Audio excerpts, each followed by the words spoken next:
আসসালামু আলাইকুম। আজকে আমরা রান্না করব গ্রামগঞ্জের স্টাইলের কবুতর ভুনা। কবুতর কিন্তু খুব পুষ্টিগুণ সম্পন্ন একটা প্রাণী। আমার কাছে মনে হয় ১০টা পোল্ট্রি মুরগি খাওয়া চেয়ে একটা কবুতর খাওয়া তার চেয়ে অনেক বেশি ভালো। ওকে, তাহলে দেখে আসি রান্না করতে কী কী লাগবে। প্রথমে নিয়ে নিলাম কিউব করে কাটা পেঁয়াজ। এই রান্নাতে আমি সবকিছু কিউব করে কাটাই ব্যবহার করব। তারপর নিয়ে নিলাম কিউব করে কাটা আলু, টমেটো আর রসুন কুচি। তারপর এখানে নিয়ে নিলাম ২টা কবুতর। এখন আমি কড়াইতে তেল দিয়ে নিলাম। তারপর যতগুলো কাটা সবজি ছিল বা কবুতর ছিল সবগুলো একসঙ্গে ঢেলে দিলাম। একসঙ্গে ঢেলে এটা একটু ভাজা ভাজা করে নিব।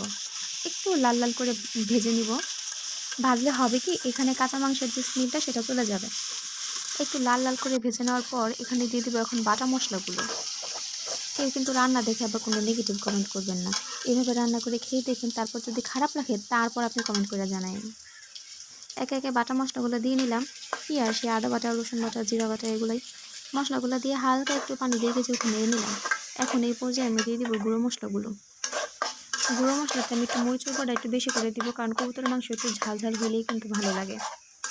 আচ্ছা, আমার এই বাটা মশলাগুলো সব বলক চলে আসছে। এখন গুঁড়ো মশলাগুলো দিয়ে দিই। লবণ দিয়ে দিলাম, তারপর একটু হলুদের গুঁড়ো, একটু মরিচের গুঁড়ো, ধনিয়ার গুঁড়ো আর দিয়ে দেবো একটু গরম মশলার গুঁড়ো। এগুলো দিয়ে বেশ কিছুক্ষণ আমি নাড়বো। নাড়তে নাড়তে যখন তেলটা উপরে উঠে যাবে তখনই কিন্তু আমি ঝোলটা দিব। এই তরকারিতে কিন্তু আমি খুব বেশি পরিমাণে ঝোল দিব না, কারণ প্রথমেই তো মাংসগুলো একটু ভাজা হয়েছে, সেখানে অনেকটা সেদ্ধ হয়ে গেছে, গন্ধ চলে গেছে। তারপর আবার কষানোতেও কিন্তু ভাজা হইতেছে।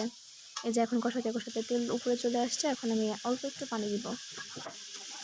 এখানে পানিটা দেওয়ার পর আমি হাই ফ্লেমে কিছুক্ষণ জাল দিব। জাল দেওয়ার পর আমি চুলার আগুনটা একদম লো ফ্লেমে করে দিব। আমার তরকারিটা এখন বলক চলে আসছে। এখন চুলার আগুনটা আমি একদম কমাই দেবো, যাতে আস্তে আস্তে মাংসটা একটু জাল হয়। কিছুক্ষণ জাল করার পর আমার তরকারি এখন হয়ে গেছে। এখন আমি নামাই নিব। উপরে তেল চলে আসছে। এ পর্যায়ে চুলা থেকে নামিয়ে তারপর পরিবেশন করব।